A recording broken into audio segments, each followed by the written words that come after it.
Flight attendants judge you the second you step on that plane. And it's not what you think. They're looking at your feet. What they see could literally save your life or put you in serious danger. I'm talking about your shoes. Most people think flight crews care about how you dress or how polite you are. Wrong. The first thing we notice is what's on your feet, because we've seen passengers get seriously hurt, miss their flights, and even get removed from planes all because they wore the wrong shoes. Today, I'm telling you about 5 types of shoes that make flight crews nervous every single time they see them. Stay with me, because number 1 could put everyone on that plane in danger, not just you. Number 5, brand new shoes, the vacation ruiners. This one breaks my heart because I see it constantly. People buy new shoes specifically for their trip.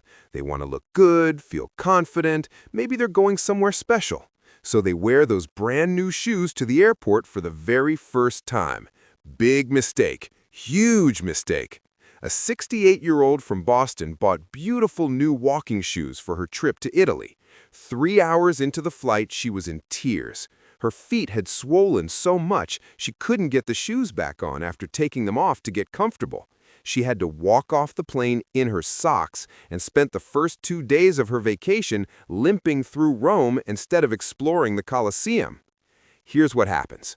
You get on the plane and everything feels fine, but after about an hour in the air, your feet start to swell. This is completely normal at altitude, but those new shoes that fit perfectly in the store are now cutting off your circulation.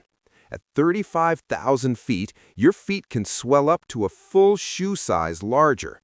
New shoes haven't molded to your feet yet. The materials are stiff and unforgiving. When your feet swell and you're stuck in those shoes for hours, you're going to get blisters, cuts, and pain that last for days after you land. What you do? Wear shoes you've broken in for at least 5 to 10 walks before your trip. Choose shoes with extra room for swelling, not too tight, not too loose. Pack the new shoes in your luggage and change at your destination. Rule of thumb, if you haven't walked 5 miles in them, don't fly in them. Think that's painful? Wait until you hear what happens with the next pair. Number 4, flip-flops and open-toed sandals, the evacuation nightmare. I get it, you're going somewhere warm, you're excited about vacation, and you want to get into that mindset immediately. But flip-flops on a plane are a terrible idea. A 72-year-old from Miami wore her favorite sandals on a flight to visit her grandchildren in California. During an unexpected evacuation due to smoke in the cabin, both flip-flops came off on the emergency slide. She had to run across the hot tarmac barefoot and ended up with second-degree burns on her feet. She spent 3 weeks unable to walk properly instead of playing with her grandkids. Let's talk cleanliness first. That airplane floor is not clean. I don't care what the airline tells you. That carpet has seen everything. Spilled drinks, food, and yes, sometimes worse things from the bathroom. You're basically walking barefoot through all of that. But the real problem is safety. Flip-flops fall off when you walk to the bathroom, they fall off during turbulence, and they definitely fall off during an emergency evacuation when you might be running across concrete, metal, or broken glass. You have 90 seconds to get everyone off that plane. 90 seconds. That's it. What you do? Wear closed-toe shoes with secure backstraps at minimum. Sneakers are even better for full protection. Pack your sandals and change when you arrive. Pro tip, if you can kick them off without using your hands, they are not flight safe. Number 3, shoes without backstraps, the tripping hazard. Mules, clogs, slip-on shoes without any kind of backstrap, they seem convenient, easy to slip on and off for security, comfortable for the flight, but they're actually really dangerous. A 70-year-old from Portland wore comfortable mules, thinking they'd be perfect for easy security screening. During an emergency landing in Denver, she lost both shoes trying to evacuate quickly and twisted her ankle badly on the slide. She spent her planned family reunion in the emergency room instead of celebrating her grandson's college graduation. These shoes don't stay on your feet when you need them to. If you need to move quickly because of turbulence, an emergency, or even just trying to catch a connecting flight, these shoes are going to come right off. Flight attendants see passengers trip over their own shoes just walking down the aisle to use the bathroom. No emergency, no turbulence, just trying to get to the lavatory, and the shoe slips off, they step on it, and they fall.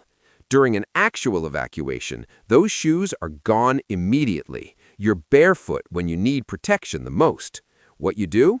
Wear closed-toe shoes with secure heel cups or full back straps. Test them. If they slip off when you walk fast, don't fly in them. The magic question to ask yourself before every trip: will these stay on if I have to run for my life? Number 2, heavy boots and tight lace-ups, the circulation killers. This one is especially dangerous for older passengers or anyone with circulation issues. Heavy boots, hiking boots, or any shoes that lace up tight around your ankles and calves. A 67-year-old from Minneapolis wore tight hiking boots on a 6-hour flight to Alaska for his dream cruise. By the time they landed, his feet had swollen so much the laces were cutting into his skin. He couldn't untie the boots himself. His feet were purple from lack of circulation. Paramedics met the plane to check on him, and he spent his first cruise day in the ship's medical center instead of seeing glaciers. When you sit for long periods at altitude, your blood circulation slows down. Blood pools in your legs and feet. If you're wearing tight, heavy boots that constrict your ankles and calves, you're making this problem significantly worse and increasing your risk of blood clots, which can be life-threatening. Some passengers can't even feel their toes by the time they land because their boots were so tight and their feet had swollen so much. Heavy boots are a nightmare during security. Even when shoe removal isn't required, they slow everything down. And if your feet swell mid-flight, getting those boots back on is nearly impossible. What you do? Wear lightweight, breathable materials like mesh or soft leather. Choose loose laces or slip-on sneakers that don't constrict. Pack the heavy boots in checked luggage and change at your destination. Insider move? Wear compression socks under your comfortable shoes. They make all the difference for circulation and swelling, and they're not just for older travelers. And number 1, high heels and stilettos, the emergency hazard.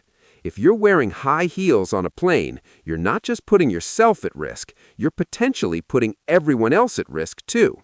A 66-year-old from Chicago wore 3-inch heels to look elegant for her daughter's destination wedding in Mexico.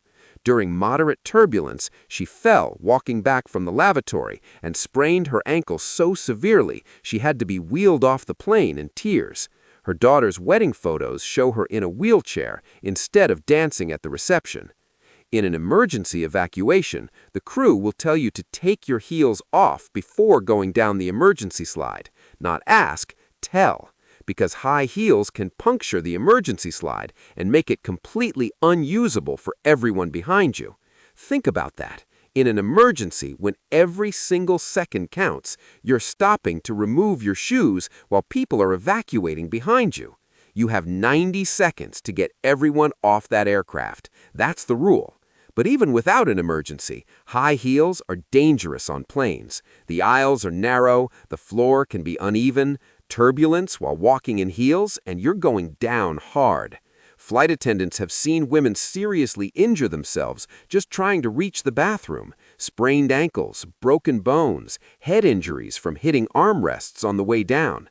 And at altitude, when your feet swell a full shoe size, heels become torture devices, forcing your feet into an unnatural position for hours. What you do? Wear comfortable closed-toe shoes with a low heel, 1 inch maximum. Pack your heels in your carry-on and change once you land. Choose comfort and safety over fashion every single time. Rule of thumb, if you can't run in them, don't fly in them. What flight attendants actually wear when they travel as passengers? Here's the insider secret. When flight attendants travel as passengers, we wear simple sneakers or supportive walking shoes. Nothing fancy, just cushioning, support, breathability, and room for swelling. Something we can get on and off easily for security, but stays securely on our feet during the flight. slip-on sneakers or athletic shoes with a backstrap.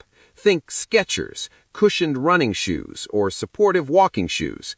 We know the real dangers because we see the consequences every single day. Comfortable, secure, closed-toe shoes that can handle emergencies and long flights. That's the whole secret. Nothing glamorous, just practical, safe shoes, and we always arrive feeling good.